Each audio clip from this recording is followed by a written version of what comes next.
Spokane, Washington. Hello there. Hi, Bruce. Good evening. This is a real treat. Well, thank you. I work for a Defense Department contractor. I was in Saudi Arabia and Iraq, and I just returned home. Indeed. When I got back, there's $77,000 that was placed in my checking account on a thing called the direct deposit. Yep. And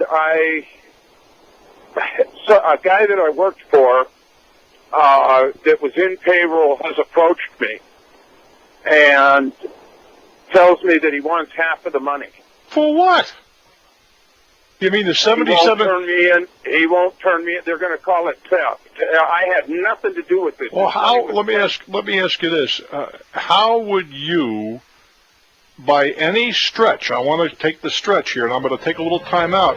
How could you have caused this to happen? In other words, what powers did you have?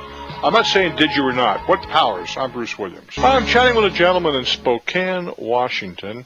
He was overseas working for somebody in the Middle East, and he came back, and there was a whole bunch of money unaccountably in his checking account. And the guy is saying, "Share it with me, or I'm going to turn you in." But I'm asking you, is there any way that, and I don't want to know about putting in vouchers. We'll get to that for a moment. Is there any way that you could have transferred that money into your account? I didn't say you did. Is there any way it could have been done? Some of the money may have been. No. When we were talking about vouchers, I wasn't totally honest with some of my vouchers. Okay, well, let's talk about that. In what amounts? Probably for about $3,000. And what are you talking about? Expense vouchers? You put in for two martinis instead of one, kind of thing?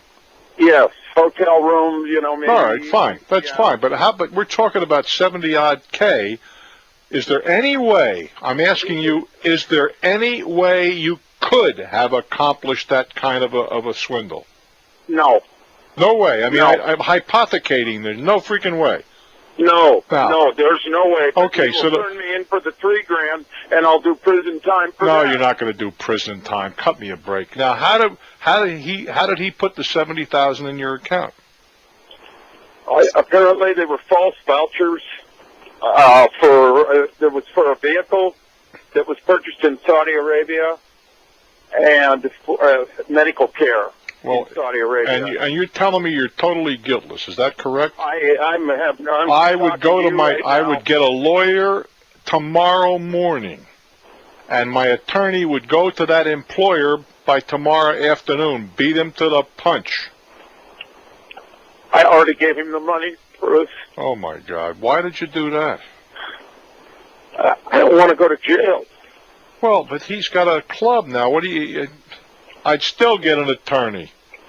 And I would still go to my employer now. When did you give him the money?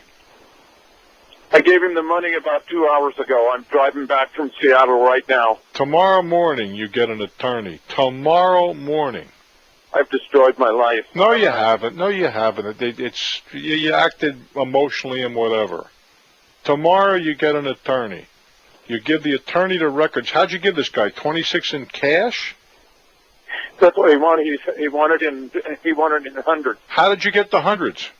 I went down to the bank in Seattle. And they gave you 30, whatever the number is, 35,000. I had to wait 3 hours. Go back. Well, already you've been turned into the IRS. You know that. I didn't know that. Well, it's the law. If you take over 10,000 out, there is a report going to the Internal Revenue Service and to the FBI right now. That's already in the process.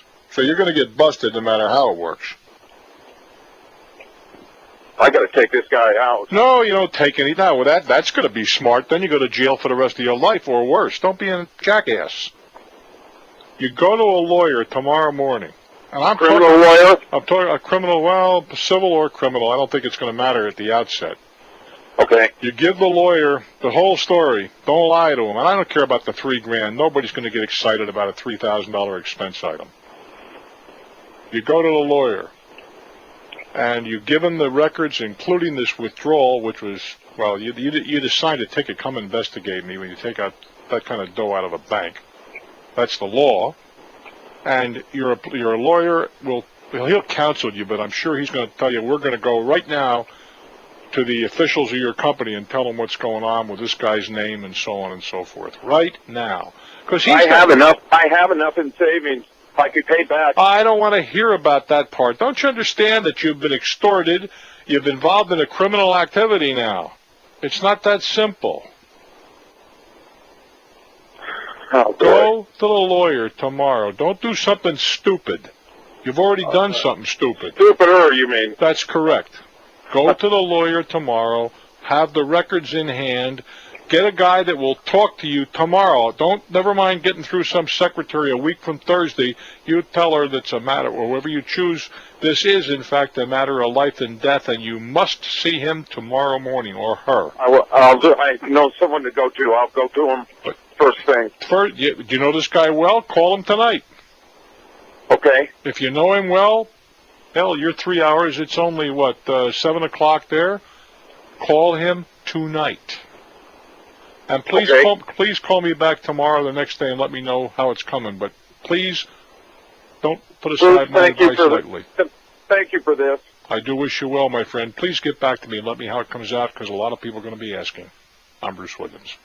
And then you actually drew cash out and paid them blackmail? Yes.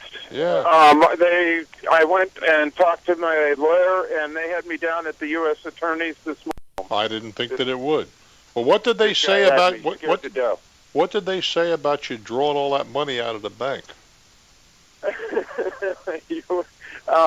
red flag went up right away. Like you said, they were curious if there was an extortion attempt being made on me at the time. They thought I might be taking the money under duress. Mm-hmm. And the King County Sheriff's Department was notified. So it was the right call to get a lawyer this morning. Well, I'm glad you were. And you were right. The money was being, the Sheriff's Department was called in Seattle when I took that money out. Uh-huh. So there were questions asked. Well, and the U.S. Attorney was, this guy's a lifesaver. Well, but the thing is that the fact that you went in saved your bacon. Yeah. And it probably saved me from having a heart attack. Well, I was quite scared last night when I called, and I thank you so much. You don't know what a right call it was. Well, I'm glad it was a good call for you. I appreciate you getting back to us, because I know I'm going to hear about this from other people, and they're going to ask how it came down. When this whole matter goes to court, if you get back to us, I would be very grateful. I will do it. I'm shocked I could get through to you. Thank you so much. You're very well. Good luck. I'm very happy that you listened last night, because that was the only way to go.